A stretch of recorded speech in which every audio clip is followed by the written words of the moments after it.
Presiden Joko Widodo menyampaikan bela sungkawa atas musibah gempa dahsyat yang terjadi di Maroko. Bela sungkawa Presiden Republik Indonesia disampaikan melalui laman media sosial.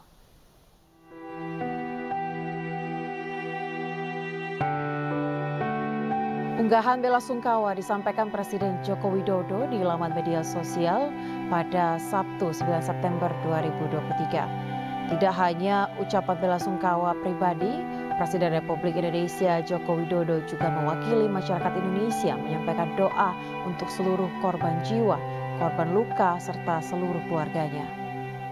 Unggahan Jokowi mendapat ragam tanggapan positif dari warganet hingga perwakilan Kedutaan Besar Maroko untuk Indonesia yang menyampaikan terima kasih atas dukungan Indonesia.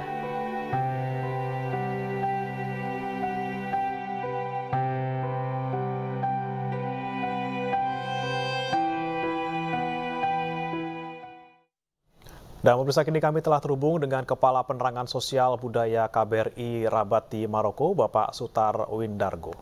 Ya, Assalamualaikum Pak Sutar, selamat malam waktu Rabat Pak, selamat pagi waktu Indonesia. Seperti apa Pak sejauh ini perkembangan informasi dari sana Pak? Waalaikumsalam warahmatullahi wabarakatuh. Iya, mungkin yang mau kami update adalah pertama-tama jumlah korban jiwa yang sudah dikeluarkan oleh Kementerian Dalam Negeri pada jam 10 malam waktu Maroko atau kira-kira jam 1,5 jam yang lalu, jam 4 ya, waktu Indonesia Barat. Jadi jumlah korban meninggal dunia yang sudah dirilis terakhir adalah 2012. Astagfirullah. Kemudian yang terluka 2059, termasuk yang kritis 1.404, jadi sudah terjadi perubahan angka dalam hal jumlah korban gempa di Maroko ini. Pak Sutar, ini kan dalam waktu yang sangat cepat sekali sudah bertambah hingga 2.000. Marrakesh ini kan merupakan tempat wisata ya Pak ya. Untuk warga negara Indonesia sendiri, apakah sudah ada update-nya Pak? Siap. Jadi seperti yang tadi disampaikan, memang ada 5 provinsi yang mengalami gempa dengan korban signifikan yang cukup parah, yaitu Al-Khos, Marrakesh, Warsasat, Azizal, Cocoa, dan Tarudan. Tapi alhamdulillah sampai saat ini kami sudah membuka hotline dan kami juga kontak dengan para WNI yang tinggal di Maroko, baik pelajar dan mahasiswa maupun pekerja, ataupun yang menikah dengan warga negara Maroko ataupun asing yang tinggal di wilayah Maroko. Sampai saat ini tidak ada korban jiwa dan semuanya menyatakan aman, belum ada sampai yang mengungsi. Jadi memang di tempat-tempat yang sangat besar kerusakannya tidak ada WNI yang ada di sana terpantau sampai saat ini. Baik, Pak, kalau untuk jumlah WNI yang ada di Maroko itu sebenarnya totalnya ada berapa, Pak? Dan apakah sudah ada imbauan ataupun misalnya status tanggap darurat dari pemerintah setempat terkait dengan gempa ini? WNI sekitar 500 ya, tapi memang kami tidak bisa memperkirakan secara pasti. Yang bisa kami perkirakan secara pasti yaitu yang mendaftar untuk pemilu ya, sekitar 309 di Maroko, plus anak-anaknya ya. Jadi anak-anak kan tidak kita hitung dalam pemilu. Nah, sementara ada memang warga yang tidak melapor ke kami, mereka sudah tinggal di sini, namun sampai beberapa saat mungkin belum melapor, terutama para pekerja ya. Tapi kalau pelajar mahasiswa semuanya terdata di kami, sekitar 215 jumlah mahasiswa Maroko yang ada di sini, jumlah mahasiswa Indonesia yang ada di Maroko. Baik, Pak, dari pihak pemerintah sendiri mengingat ini merupakan gempa terdahsyat ya dari 120 tahun yang pernah terjadi di Maroko. Apakah sebelumnya ini ada peringatan atau hanya terjadi begitu saja Pak dengan cepat? Ya, memang tidak ada gejala apa-apa ya. Kami juga mengalami di Rabat juga mengalami kepanikan juga karena memang besar ya. Jarak Rabat dengan pusat gempa sekitar 400 kilo ya. Tapi di sini sekitar 20 detik dan bagi kami terasa lama sekali. Perasaan gempa, kami kan tinggal di Maroko kebanyakan bangunan bertingkat ya, di apartemen atau flat gitu. Jadi warga berhamburan keluar, ini 24 jam yang lalu kami masih di luar posisinya, karena memang sekarang sudah jam setengah 12 lebih 5 ya, waktu itu kan jam 11 lebih 11 terjadinya gempa itu. Baik. Kemudian pemerintah segera melakukan langkah-langkah untuk menghimbau masyarakat tetap tenang, tidak panik, kemudian mendeploy pasukan keamanan dan tenaga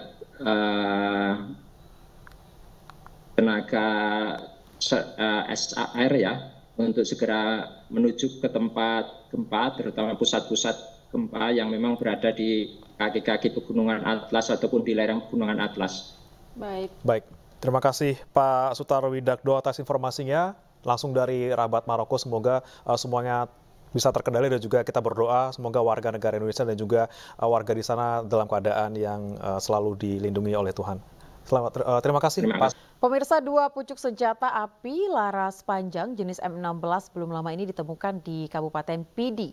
Diduga jumlah senjata yang disembunyikan para mantan kombatan GAM masih ada di sejumlah tempat.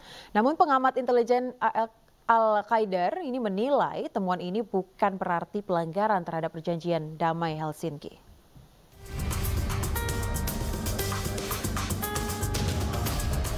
Ditreskrimsus Polda Aceh Kombes Pol Winardi pada hari Kamis menerima 2 pucuk senjata api laras panjang jenis M16 sisa masa konflik Aceh. 2 senjata api ini segera diserahkan oleh warga penambang di Kabupaten Pidi kepada polisi. 2 senjata api tersebut masih aktif meski telah lama disimpan dalam tanah dan saat diserahkan kondisinya masih berlumuran cairan pelumas. Selain 2 pucuk senjata M16, warga juga menyerahkan 3 buah magazin serta 55 butir peluru kaliber 7,62 mm dan 15 butir peluru kaliber 5,56 mm. Senjata tersebut telah tersimpan lama sejak konflik Aceh berakhir sekitar tahun 2005. Petugas harus menunggu hingga 20 menit saat warga mengambil senjata tersebut dari dalam hutan di kawasan Gempang, Kabupaten Pidi.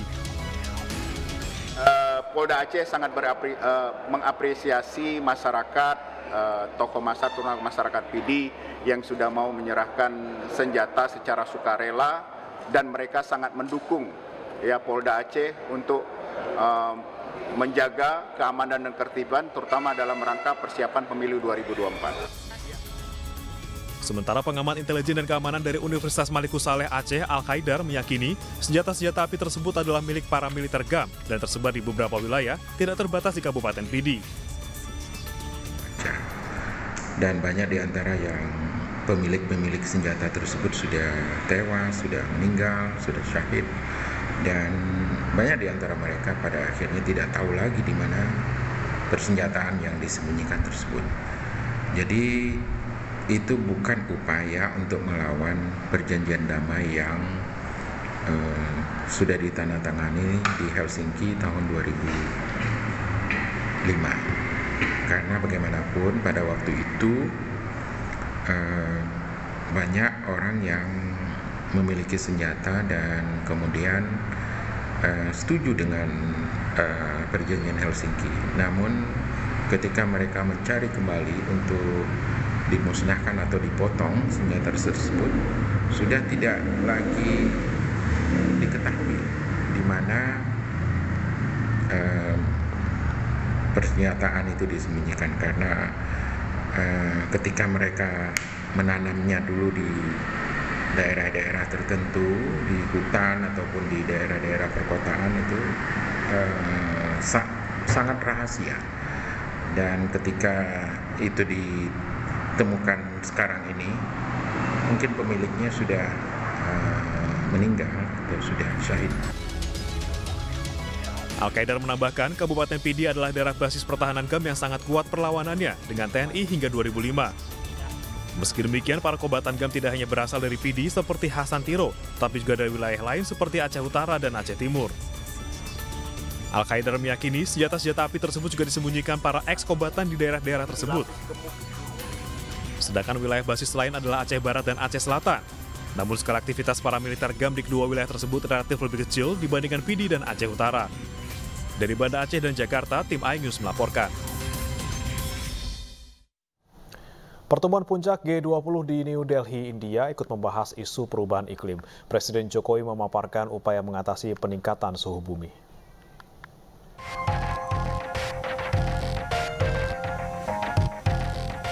Pada Juli lalu, suhu dunia telah mencapai titik tertinggi dan diprediksi akan terus naik dalam 5 tahun ke depan. Akibat aktivitas industri ekstraktif dari negara-negara maju, kondisi ini akan sulit diubah terkecuali dunia menghadangnya secara masif. Para pemimpin dunia, termasuk Presiden Joko Widodo, terus memformulasikan transisi energi dan ekonomi rendah karbon demi mengurangi dampak kenaikan suhu yang berimbas pada cuaca ekstrim.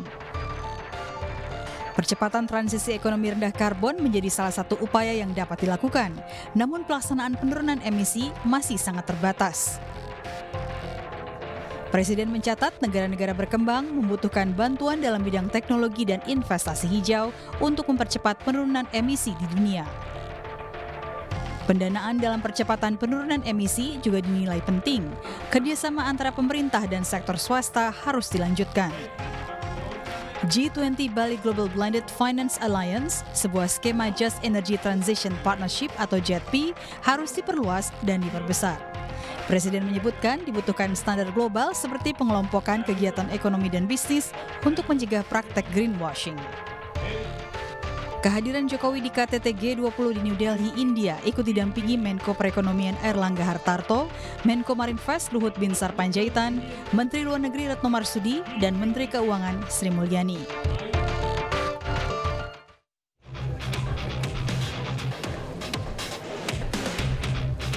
Sementara itu, Presiden Jokowi juga memimpin pertemuan MIKTA Leaders Gathering pertama pada hari Sabtu.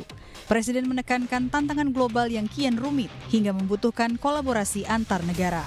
Presiden menyebutkan semua negara harus menjadi bagian dari solusi terhadap tantangan global, termasuk negara-negara anggota MIKTA. Jokowi menegaskan negara MIKTA juga harus terus mendukung pemulihan ekonomi yang inklusif melalui transformasi digital seperti yang telah dilakukan oleh ASEAN. Kepala negara juga mengajak negara-negara anggota MIKTA untuk mendorong reformasi tata kelola global yang dapat mengakomodir suara dan kebutuhan negara berkembang. Turut mendampingi Presiden dalam pertemuan tersebut adalah Menteri Koordinator Bidang Kemaritiman dan Investasi Luhut Binsar Panjaitan, Menteri Luar Negeri Retno Marsudi, Menteri Keuangan Sri Mulyani, Menteri Perdagangan Zulkifli Hasan, dan Menteri Sekretaris Negara Pratikno.